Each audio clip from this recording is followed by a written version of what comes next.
პოპულარული არის, როცა პაციენტის გაგზავნა ხდება ხოლმე, ეგრეთ წოდებული ნაცხის ასაღებად, იმისათვის რომ შეფასდეს, ამოიცნონ, რომელი ბაქტერიები არის პირის ღრუში, რომ იმისი შესაბამისი ანტიბიოტიკი შეირჩეს და დაიწყოს ანტიბიოტიკოთერაპია. ხომ? ეხლა რასაც შენ საუბრობ, აქედან გამომდინარე, ჩანს, რომ ამას აზრი არ აქვს. გვაინტერესებს, რომელი ბაქტერია ამ შემთხვევაში გამრავლებული? რა მეიცულება მკურნალობის ტაქტიკაში ამით? ესე იგი, რამოდენიმე მას გამოყოფ იდეას ეხა, რომ დაუმტკიცო ადამიანებს თუ რა არის დღეს რეალობა, იმიტომ რომ ძალიან ბევრი პაციენტი მოდის კონსულტაციაზე და უკვე მოაქვთ გაკეთებული ნაცხის ანალიზი. და რო ვეუბნები, რომ ამას მე არც კი შევხედავ, ცოტა ცვებია ხოლმე, რომ რას ქვია ეხა, როგორ შეიძლება რომ არ შეხედო ეხა ღძილების თემაში ხო ძალიან მნიშვნელოვანი. პირველი ჩვენ ვახსენეთ, რომ იქ ამოთესილი ერთი ბაქტერია და მასზე მოქმედი ერთი რაღაც ანტიბიოტიკი, მაგალითად, არ იმოქმედებს პირის ღრუში, იმიტომ რომ აქ ერთ ბაქტერიას არ ვებრძვით, პირის ღრუში ვებრძვით ბიოაქს. ანუ პირველი აპრიორი უკვე დამოკიდებულება, რომ ანტიბიოტიკი რამეს შეცვლის იმ მიკრობიოტაში, რომელიც უკვე მივიღეთ, კვლევების გამოუხეხაობით, ასე რომ ვთქვა და მოუწესრიგებლობით, უკვე всё, აღარ გვჭირდება ეს ნაცხის ანალიზი. ეხლა მეორე მხარეს შევხედოთ. არიან ზოგჯერ ადამიანები, რომელსაც კბილები თითქოს ძალიან კარგადაც აქვთ გამოხეხილი, მაგრამ მაინც აქვთ პაროდონტიტი. ეს არიან უიშვიათესი ადამიანები, რომლებსაც ადრე აგრესიულ პაროდონტიტს, იუვენილურ პაროდონტიტს ვეძახდით, ან კიდე ეხლა C-ხარისხში გვყავს, რომლებსაც თითქოს და ბაქტერიული ბიოაპკიდან ნადები არ აქვთ, მაგრამ პაროდონტის ქსოვლებში ანთება აქვთ. ანუ იმ მიკროსკოპული რაოდენობის ბაქტერიებს, რასაც ჩვენ თვალით ვერ ხედავ, იმათზე მაინც ემართება მოგეთ ეს დაავადება და ეს არის ალბათ დაახლოებით 5-8% მსოფლიოში. აი ხა წარმოიდგინეთ, რომ ეს ყველაფერი ხდება სად? ეს ყველაფერი ხდება კბილ ღრძილოვან ღარში. ანუ კბილსა და ღრძილს შორის სივრცეა და იქ ხდება ეს ყველაფერი. ეს ბაქტერიები, რომლებიც მრავლდებიან ამ პაციენტებში, რომლებიც თვალით არ ჩანს, არიან ბაქტერიები, რომლებიც უჰაერო პირობებში ცხოვრობენ, იმიტომ რომ იმ ღარში ჰაერი ვერ შედის.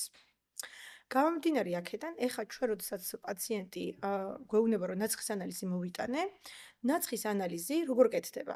მიდიხარ ლაბორატორიაში, სპეციალური როგორც ყურის ჭხირები არის ბამბით დახული, ესეთი ჭხირებია სტერილური, რომელსაც ღრძილებზე და ენაზე და ლოყებზე ზემოდან წაგისმევენ, სადაც ცხოვრობენ როგორი ბაქტერიები? ჰაერზე მცხოვრები ბაქტერიები, იმიტომ რომ ეხლა მე რო ვლაპარაკობ, ჰაერი შედის და ამ ზედაპირებს ეხება.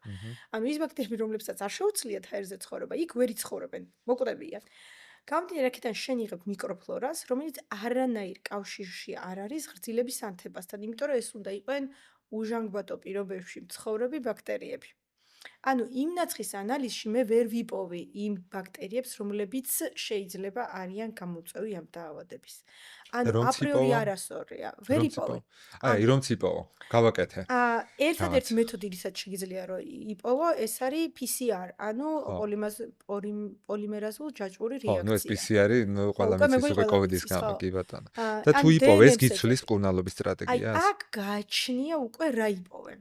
ანუ PCR-ის შემთხვევაში თუ აღმოაჩინე აგრეგატი ბაქტერიაქტიდომიცეტომ კომიტანს ესეთი გრძელი და სასაცილო სახელი ქვია ერთ-ერთ ბაქტერიას, ამ შემთხვევაში შენ უნდა დანიშნო ფაქტოსპექტრის ანტიბიოტიკი. ანუ უნდა არა, თუ კლინიკური სიტუაცია გაძლევს რა, ანუ ამის პირობებს, აი ახალგაზრდა, ის თქვათ ის 16-17 წლის გოგო რო ყოფილიყო, რომელსაც ვიპოვე.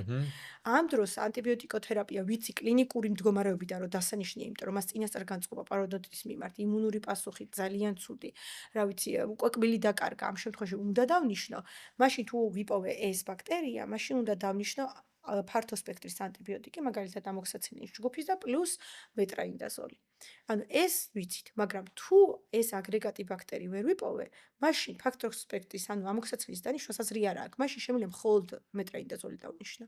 მაგრამ ეხლა დგას საკითხი, რომ ყველა პაციენტს შემიძლია რომ გავაკეთო ეს ანალიზი დღეს საქართველოში და დღეს არ არსებობს ლაბორატორია, რომელიც ადგილზე აკეთებს ამ კვლევას, PCR-ს, პაროდონტოპათოგენების და მისი აღება, ანუ ამ ბაქტერიების მოძებნა ხდება პაროდონტული ჯიბიდან და სპეციალურად პატარა ნემსივით ფეიფერებს ვეძახით, ანუ ქაღალდის ნემსივით რაღაცა ესეთი ინსტრუმენტია, ასე რომ თქვით, რომელსაც ჩაყო პაროდონტულ ჯიბეში და იქიდან იღებ.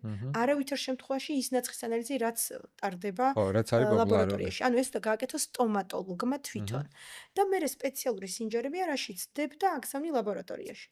საქართველოში იყო ერთ-ერთი ლაბორატორია, რომელიც თვითონ არ აკეთებდა, არამედ გერმანიაში აგზავნიდა, ხა რეკლამაში ვარ შეგვითხოს არ ვიტყვი მის სახელს და როცა გავიკითხეთ ფასი და დრო რამდენ ხანში გაკეთდება, საუბარი იყო დაახლოებით 600 ლარზე და იყო საუბარი იმაზე, რომ 2 კვირა უნდა ელოდო პასუხს.